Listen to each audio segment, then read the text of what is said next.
Ngiyabingelela ntambama egameni likaJesu Kristu inkosi yethu. Obingelelayo ubaba uDlakude endaweni yaseMnambithi eRosbom. Namhlanje bazalwane ngiyathanda sibuke indaba yeThabelinakele. Le ndaba yeThabelinakele kwakuyindawo yesikhashana eyayisebenza uJesu engakambulwa. Yayinemithetho-ke yakhona eyayibekwe ngokwey'gaba ngey'gaba ezazizokwenziwa nguJesu empilweni yomuntu.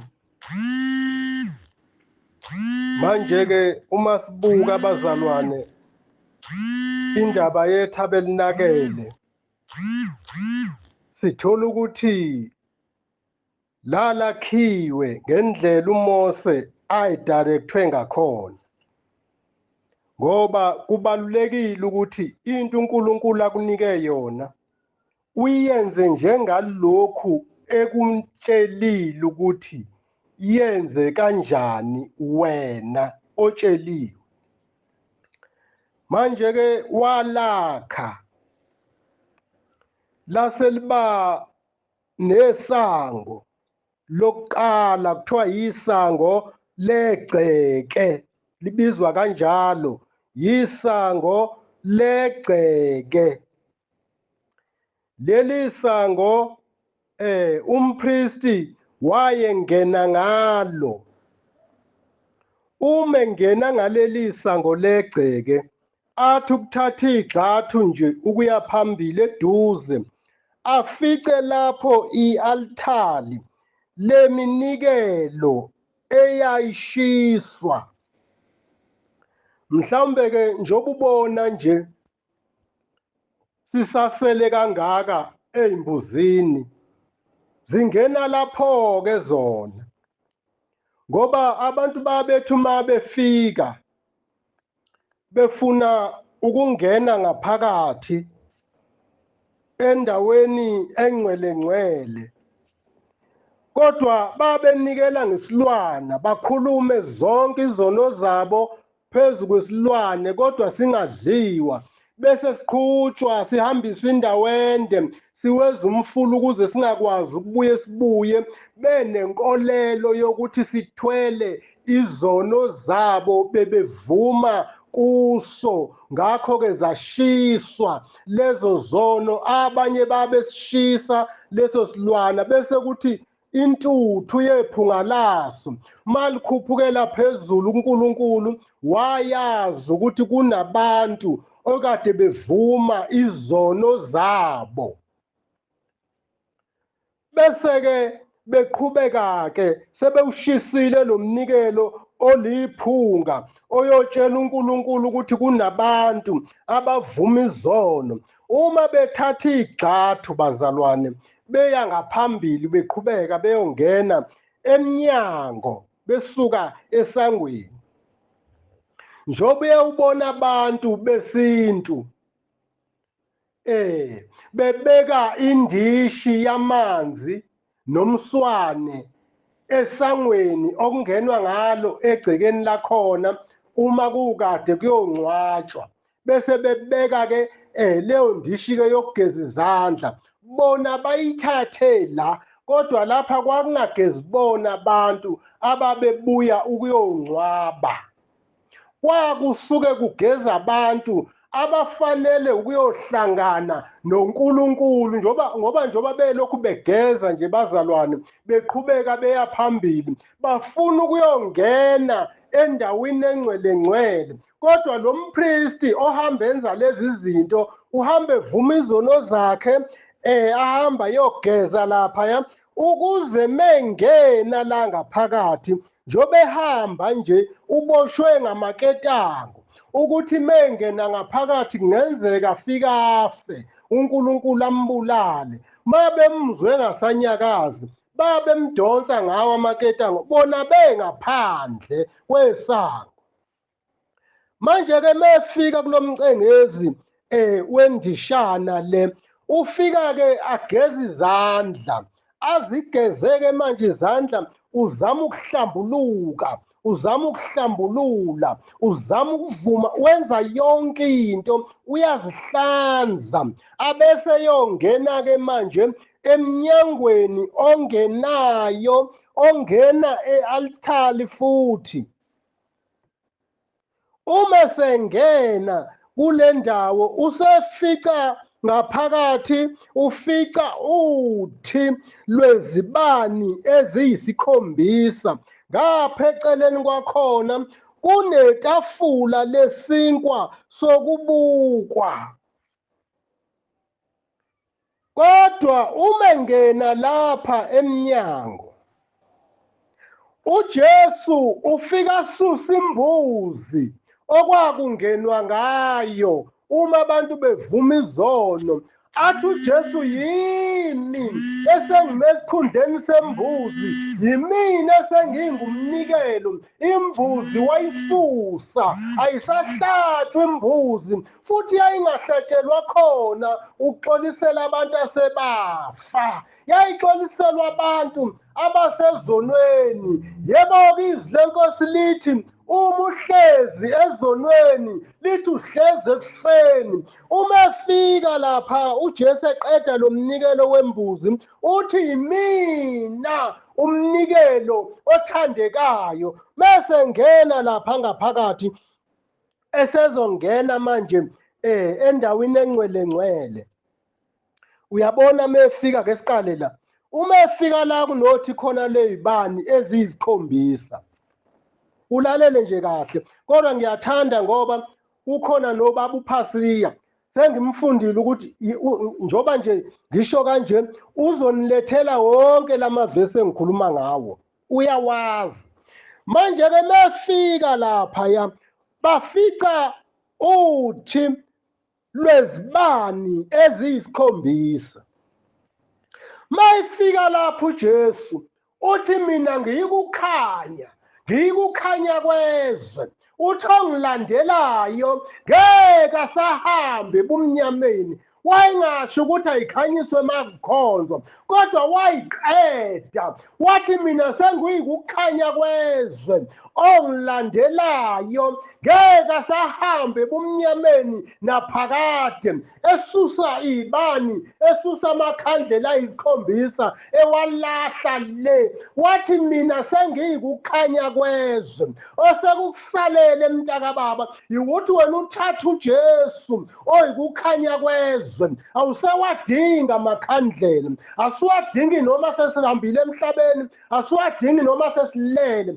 Ngoba bazalwane kufuna nikufunde lokhu ukuthi nina enamukela uJesu Kristu anifi, niyalala, niyalala. Uthi uJesu uma umuntu ekuKristu uyisidalwa esisha, bheka okwakuqala kwendlulile, bheka sekuvele okusha. Uthi akasayi ekwahlulelweni, uthi usengenile ekuphileni, ungena manje. Mawamukela uJesu ungena manje.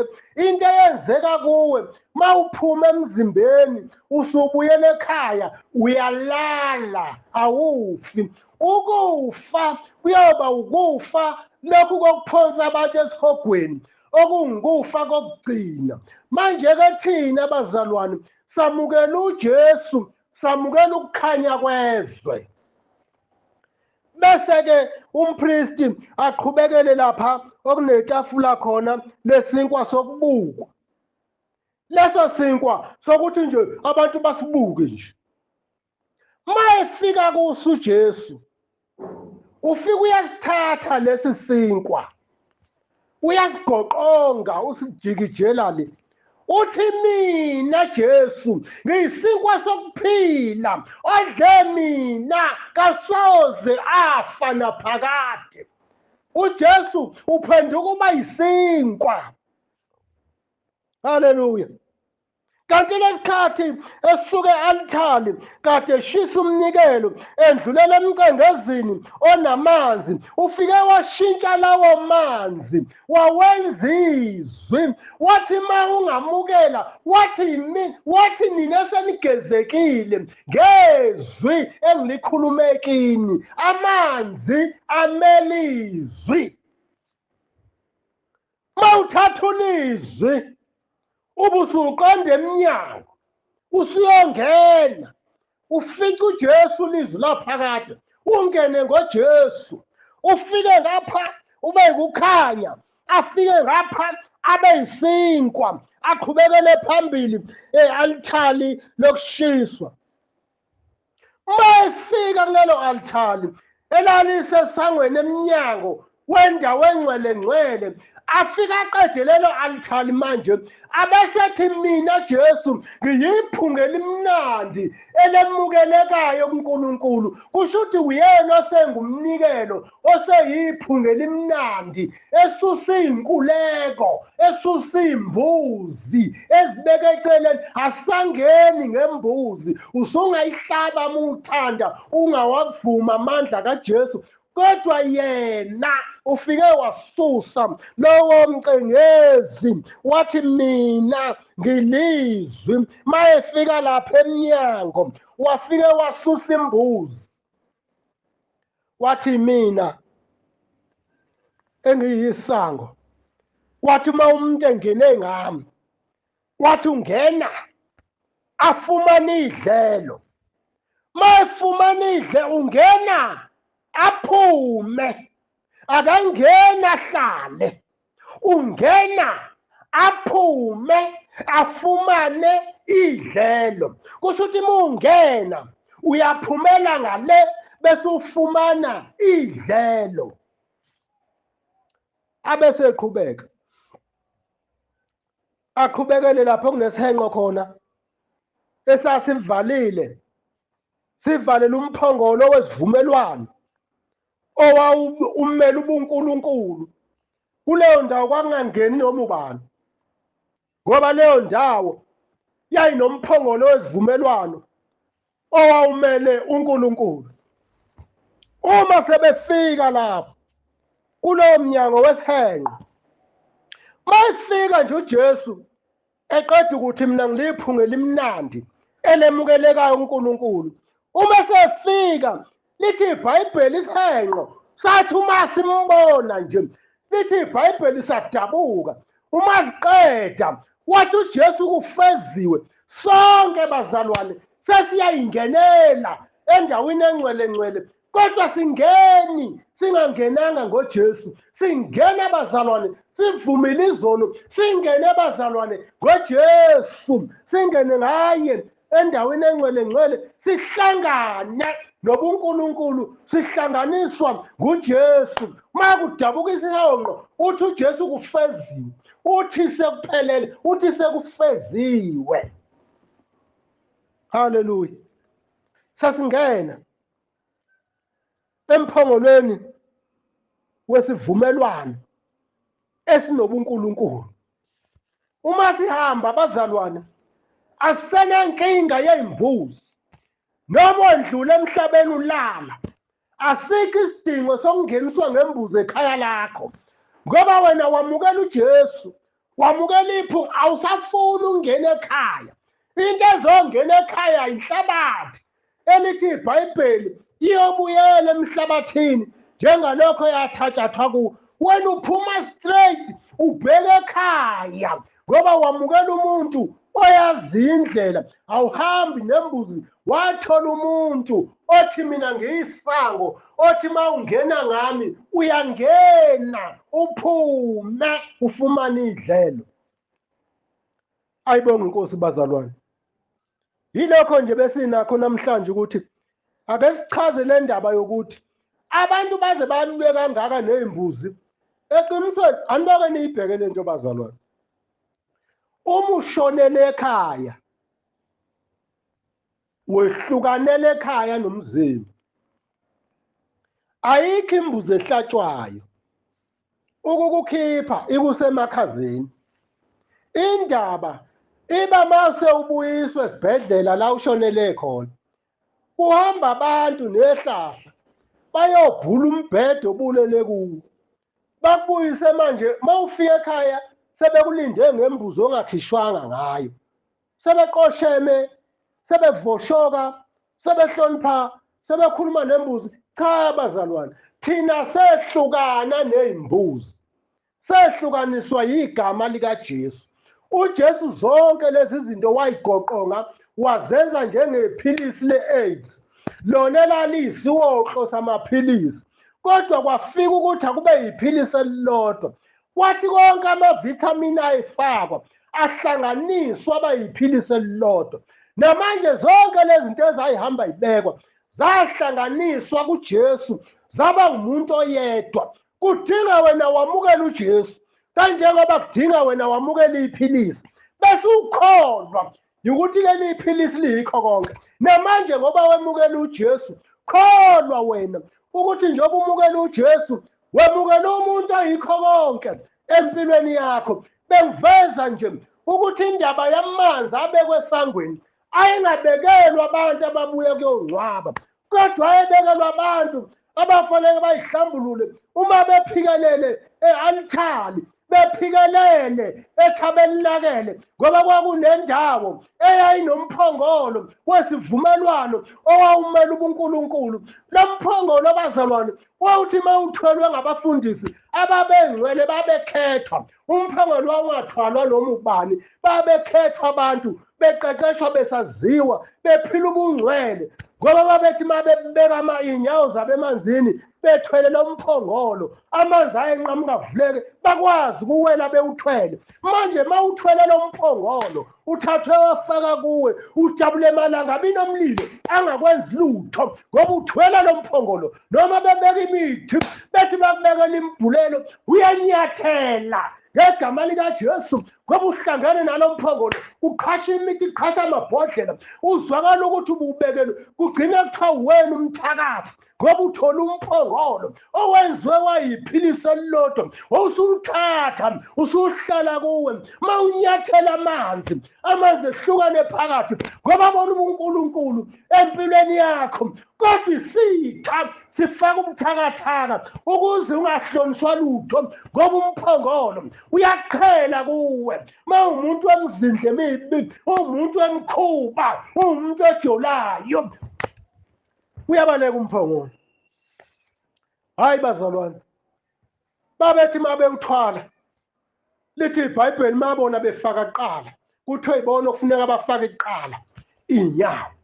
Hawu weJesu wakwasisiza, sasiyoyithathaphi imali engaka yokudulela kubize wonke umphakathi waseMnambithi, uhlaba imbuzi uthi uhlabelwe ongasekho, kodwa kufika abantu abaphilayo bezodla ukudla komuntu ongasekho. Uyazi lithi ngikutshele mntwana kaNkulunkulu, uma kuwukuthi usarobhekile lapho usagijima uyoxhasa umndeni wakho, uthi ngoba phela ngabakithi kungcono ngibaxhase ngemali noma ngingasayangalalela, uxabene necebo likaNkulunkulu, uxabene nokuthi abantu basuke ezulwini beze kuphileni ngoba upetrol noparafini bawuthola kuwe, wawukubambelela ukuthi bangezi kuJesu ngoba wena ubanika imali wokuthi baqhubeke nokweduka. Kwawena umelene noJesu, uqangalazile. Uma usungumntwana kaNkulunkulu, uyazi bazalwane lapha eRosbom, ake ngihlephulele kancane, angazi noma iminyaka yazi yawu7 ngifika khona ngithunyelwa ngezulu. Angazi uyabona kwake kwathi sikomunye umuzi wakwaZondi kusekhona ubaba uShabalala eseyinsizwa, kwavele kwafika nje ifu bazalwane, kukhona iy'ngane cishe kwakuzoba kwakudisemba zivale ey'koleni zingivakashele, sihlala kulo muzi wakwaZondi. Lavele lahloma izulu bazalwane, lahloma lagqunqa lamnyama, sangena endlini savala. Angazi ukuthi kwenzakalani, ngezwa nje uNkulunkulu empilweni yami ethi angisukume ngiyobamba isivalo. Ngathi uma ngisibamba wasukuma noShabalala weza, kodwa kungekho lutho olukhomba ukuthi isivalo sidinga ukubanjwa. Kwabe ngathi bajikijele ngeblocks, bejikijele isivalo. umbani wakhanya phakathi kwemine yethu sinoshabalala umbani wangathi khona isitini esifika iblofu wangathi yile belishaya umnyango lathi uma lendlula izulu bazalwane masibheka phandle safica inyoni encane okuyiyona eyayishayisa esivalweni kusho ukuthi uNkulunkulu namandla waphendula umbani wawenza waba inyoni efileyo yafa washo kushayo kodwa yona yafa masivula sayifica emnyango kanti mase sakhile la selifikile hayi bazalwane mina ngikhuluma ngoJesu ngikhuluma mina ngomuntu oyiphilisa lilodwa konke okuhlanganiselwe kuye ubuNkulunkulu bukuye munye noNkulunkulu ucela nje ukuthi wena umvulele eminyango yena uzolanda uNkulunkulu kuzofika uJesu kufika uyise kufika umoya ingcwele bezohlala kuwe ayikho into yokwehlula ayikho into eyomendleleni yakho yeyi webazalwane ake ngiye kulokho okukhulu lafika izulu uma liza limnyama likhasa phansi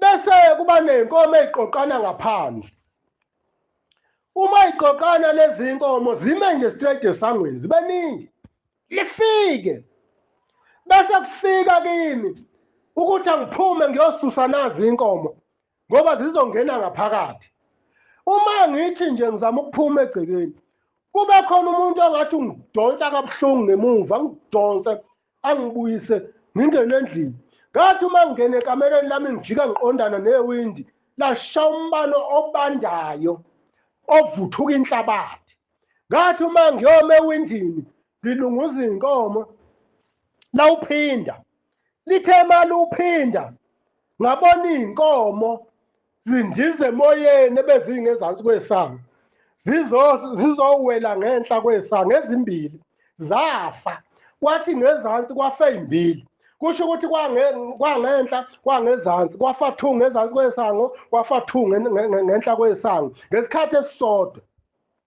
kwehla umuntu owayehla entabeni ekhonza kuleli ibandla lamaNazaretha ehla nonkosikazi wakhe wathi uma efika wangibona ngime phandle weza wathi umlilo obuphekwa lendlu niphume kanjani ngoba njengoba sigijima nje sibona inhlobo lomlilo liwumbozile nomzi uyavutha uyasha sithi asizolekelela ngithi mina hayi benibona omdala weyinsuku benibona uJesu uqobo lwakhe lingamalanga bomlilo ufike wakhava nomuzi lalelani bazalwane philani ubungcwele emzini yenu ngeke niphinde nifake ngisho ikhonkwane zikagesi ngoba manilanda zona anikhomba ukuthi niyamkholwa uJesu nikholwa ukuthi uyahluleka kungcono nimelekelele ngezikhonkwane zikagesi ngeke kuvinjwe izinto ezenziwe izandla zomuntu kodwa bazalwane ngambona uJesu ngalelo langa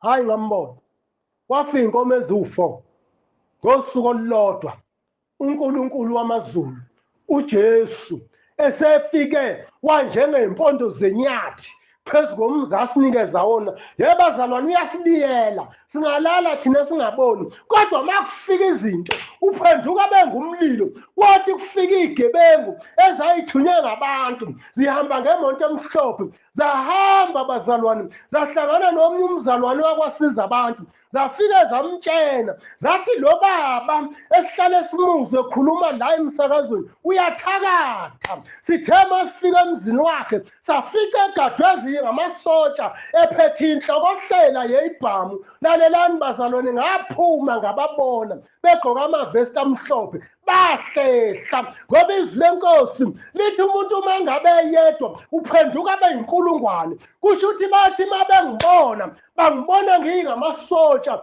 bangibona ngiphethe ibhamu kanti vele ngiphethe ibhamu zezulu bahambela bazalwane kuphinda ngababona kulokhu ngathi ngenza ama-blocks sengokunye lokho ngiwenze ngiwaqede uma ngiqeda ukwenza ama-blocks kunentombazane yakwamambhele okuthiwa uhlakaniphile yayikhona ngalelo langa umama uDlakude engakakwazi ukuhamba esathathwa ngamthatha ngazombeka la ngenza khona ama-blogs ukuze sibe sixoxa ngibe ngisebenza.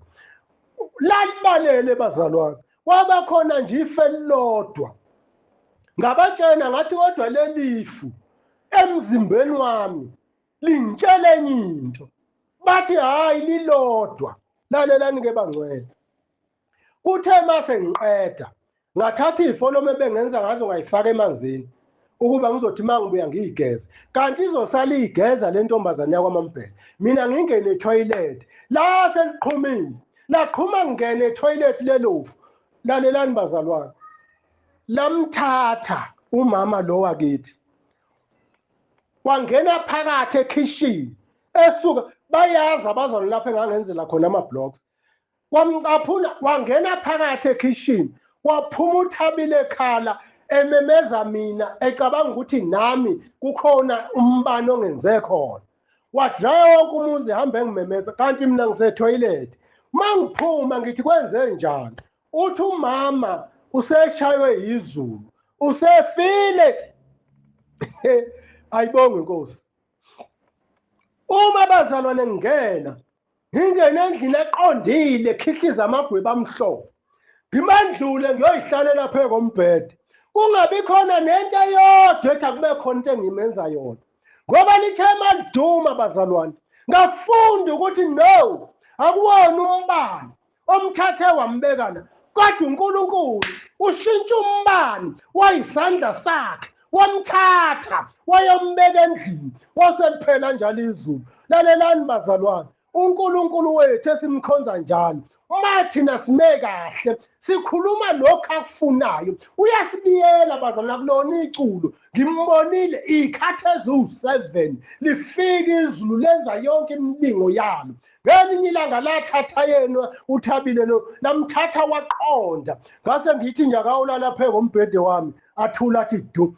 Samthatha sambeka phezu kombhede walala, ngathi ngilala ngubeka izandla ngoba kusho ukuthi uma ngubeka izandla angikholwa ukuthi lokuvikelile useqedile ngawo. Ngambeka phezu kombhede wavuka lapho wahamba wawupheka. Lalelani bazalwane, uyabona uJesu ngimbonile empilweni yami, ngimbone igebengu zingithathe eGoli ziyongibulalela ngasePitoli. Ngambona uJesu wathi masifike ePitoli bazalwane, sangena endaweni engangazi ukuthi ngangiyotholwa ama kwenze njani.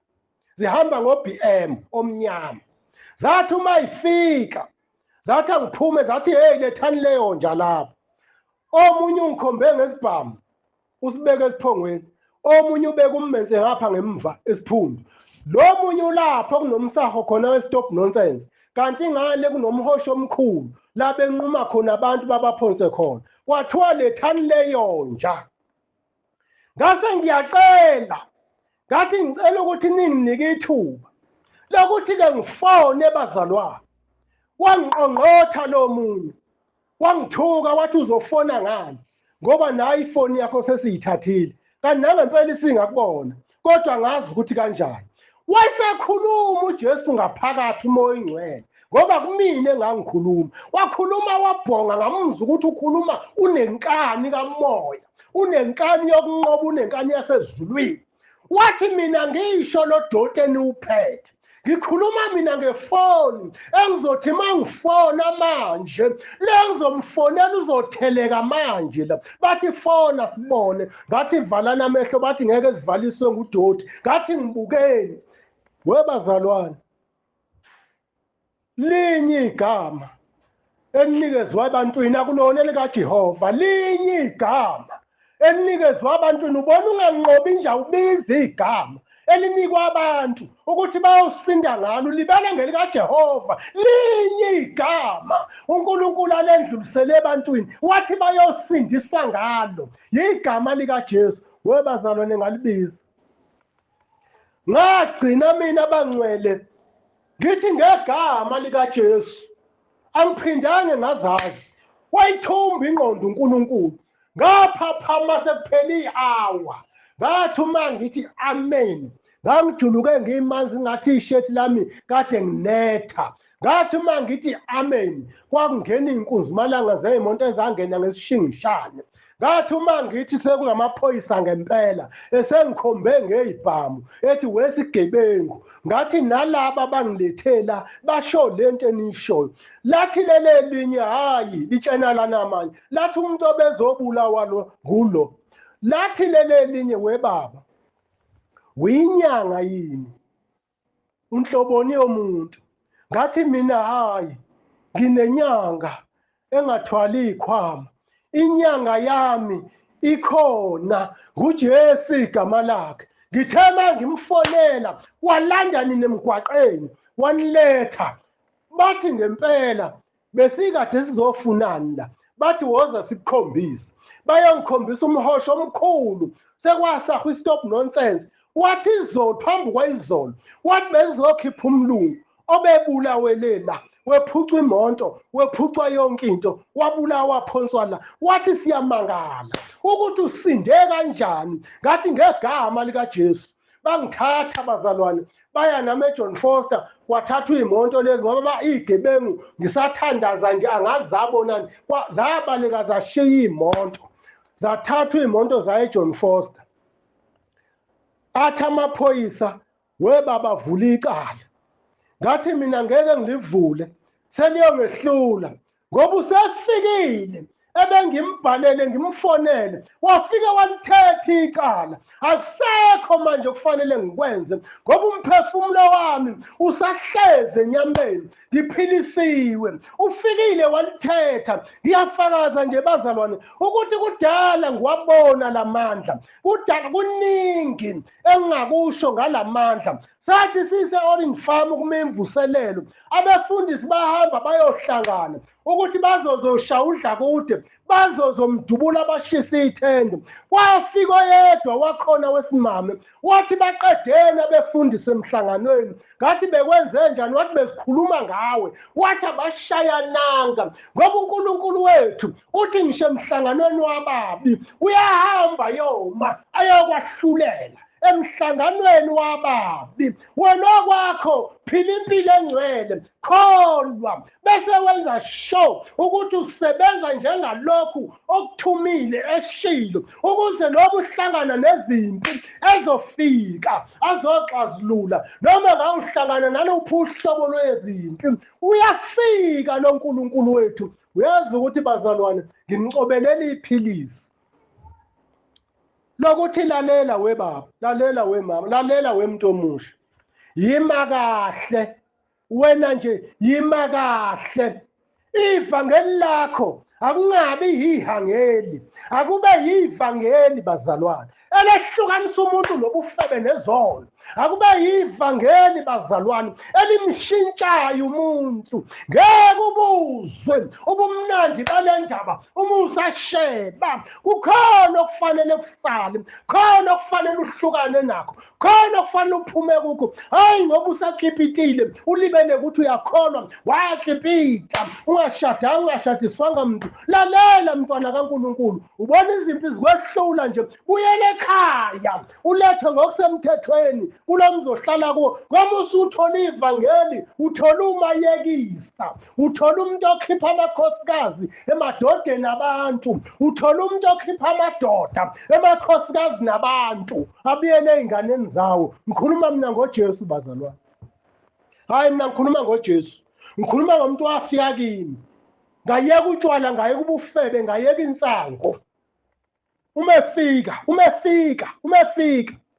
awuhambe ubuza ukuthi lokhu uyisono ngani. Uma sefikile umoya oyingcwele uholela izwe. Hey bazalwane, angazi kodwa uyoqondisa izwe ngesono. Uma sefikile uyakuholela kulo lonke iqinisa kuwena, azohola yena, umholele ekwazini kwakho, uthi ungenqiki kokwakho ukuqonda. Hawu ngathola uJesu, niyongithethelela bazalwane, ngathola uJesu. angikwazi okunye okufanele ngikukhulume ngaphandle kwensipho engigeza ngayo, iyona engiyidayisela abantu. Ngathola uJesu bazalwane, angitholanga ezinye izinto, angitholanga ovela bahleke. Ngathola uJesu, angitholanga odubula geqe. Ngathola uJesu, nguye engimemezelayo ukuthi mawuvuma, mawulizwa izwi lakhe namhlanje uyinikele kuye, ngeke uyisole. Hayi, ngeke uyisole. Ziningi izinto zenzeka, kodwa lo Jesu engikhuluma ngayo ngiyamazi. Wazi wathi omnye umama wathi, hayi baba uDlakude, ungasakhulumi wena, ngoba mawukhuluma lezo zinto oyikhulumayo ziyenzeka ngathi. Lalelani bazalwane, uthi uJesu thina singonkulunkulu abancane, wayisetha olimini lwethu ubeka izinto ezimbili, ubeka ukufa, wabeka ukuphila. Wena ukhetha okukodwa kwakho. Mawufuna ukufa ukhuluma ukufa, mawufuna ukuphila ukhuluma ukuphila. Abaphela abantu abahamba bethi ngafa kuhlupheka, abahamba bethi anginamali, abahamba bethi anginokudla. Khuluma ukuphila. Uyazi bazalwane, mina ngiyayazi lento yokugeza ibhodwe kungekho lutho, uligeza uliqede, maqedane ulungise izinto, uthela amanzi, uvala, uphume uye endlini yokukhonza, uthi uNkulunkulu, uthi ulidwala elakhipha amanzi ehlane, ubuso batshena ukuthi lapha endlini akukho ukuthi nokuthi. uJesu esayinikela kuye uyabathinta abantu abasathintekayo, uyabathinta abantu abanomoya oyingcwele. Uyazi lezi insuku esiphila kuzo, umoya oyingcwele useyahluleka. Abantu mebathinta bazenza lukhuni inhliziyo. Akusekho umuntu ongena ekuseni athi ngithintwe uNkulunkulu, uthi asizokhuleka, ngithintwe uNkulunkulu, uthi angilethe nakho, ngithintwe uNkulunkulu. Abasekho bazalwane. Isizathu bamcima umoya oyingcwele. Yilokho bazalwane ebengithi anginihlefulele khona, ukuthi uJesu bazalwane lesifakaza ngaye. Mina kakhulukazi bazalwane ngiyakuthanda ukufakaza ngami, ngoba akekho umuntu ongangibopha angibophela ukuthi ngifakaze ngami, kodwa ukhona ongangibophela ivesi elokhu engibuza ukuthi liphi. Lalelani bazalwane, uma sefikile umoya weqiniso uyosihola asinikele nokungalotshwanga. Awubalokhu sibuza ukuthi kubhalwephi, kodwa uyasilida ukuthi yisho lokhu, kodwa lithi uyothatha kokwami anikele khona. Akayi kuthatha kokwakhe, uyothatha kokwami anibikele khona. Hawu bazalwane, ngasekuseni sikhuluma ngalezi ndaba, ziyathokozisa, ziyavikela. Uyazi zenza yonke into. Okwakho nje yethembeka kuze kube sekufeni. Uyabona, wehlulwa naye kukhipha kweshumi enkonzweni okhonza kuyo. Ngeke umbone uthi uNkulunkulu bazalwane ngilinge, bese ubuka ukuthi ngeke yini ngivulele amafasitela asezulwini. Into eyenza bazalwane sinikele kodwa singabusiseki. Ithani ngihlephulele. Kwesinye isikhathi sinikela kubefundisi bona abangakukhipha kweshumi. Umfundisi mengakukhipha kweshumi, izimvu ezinikela kuyena ziyaqala kuseka zonke, ngoba zinikela kumuntu elithi iBhayibheli uma engangenisa endlini yengcebo uqale kusiwe u-undercast. Manje mawunikela kumuntu oqale kusiwe, nawe uyaqala kuseka. Fanele unikele kumuntu okukhipha, lithi iBhayibheli uDavide wayalelwa ukuthi mase kuqoqile kweshumi naye bese ekhipha kweshumi kokweshumi, ukuze abakhipha kweshumi babusiseke. Njengoba ungabusiseki, bheka indawo otshala kuyo. Utshala endaweni elidwala, utshala endaweni enameva, utshala endaweni erong, ufake emhlabathini olukhuni ongavukuzwanga. Sesiqedile bazalwane, bekuyilokho nje ebengithi ake ngihlephulele khona namhlanje ntambama, ukuthi umile uJesu, umile ehlane, uthi uPetro, phumelani kuye ngaphandle, baphumela kuye ngaphandle beyokwembatha ihlazo. Okwakho vuma ukwembatha ihlazo, vuma ukwenyanywa ngabantu, vuma ukuba mubi, ngoba sithwele thina lithi izwi lenkosi siliphunge libi kwabalahlwayo, kodwa siliphunge lemukelekayo kuJesu Kristu waseNazaretha. Umavula uvaliwe.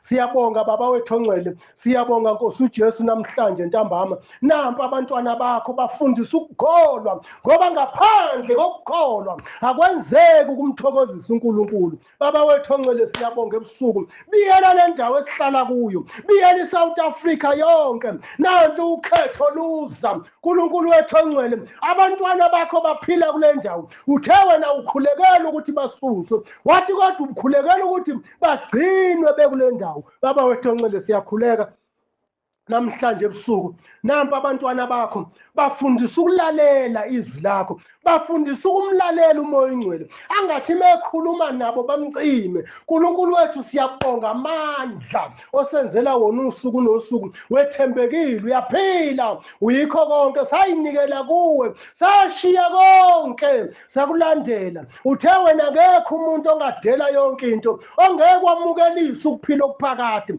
Thina abazalwane sifuna ukuphila okuphakade. Baba wethu ongcwele, siyabonga ntambama. Asifune ingcebo yezwe, asifune lutho, kodwa sifuna ukuphila okuphakade esiyonikezwa mhla sendlula kuleli zwe. Sivuka sesiyokwemukela njengemisebenzi yethu. Lalela Baba wethu ongcwele, bafundisa abantu ukuthi abenze njengalokhu bezwa, ukuthi izwi lathini kubo, ukuze bangalahlwa. Athi uJesu nakwenza konke, kodwa mina ngikaze nginazi, ngoba niyophikwa senenzile. Baba wethu ongcwele, siyabonga ntambama, sibonga umusa, sibonga uthando, ngegama likaJesu Kristu inkosi yethu. Amen.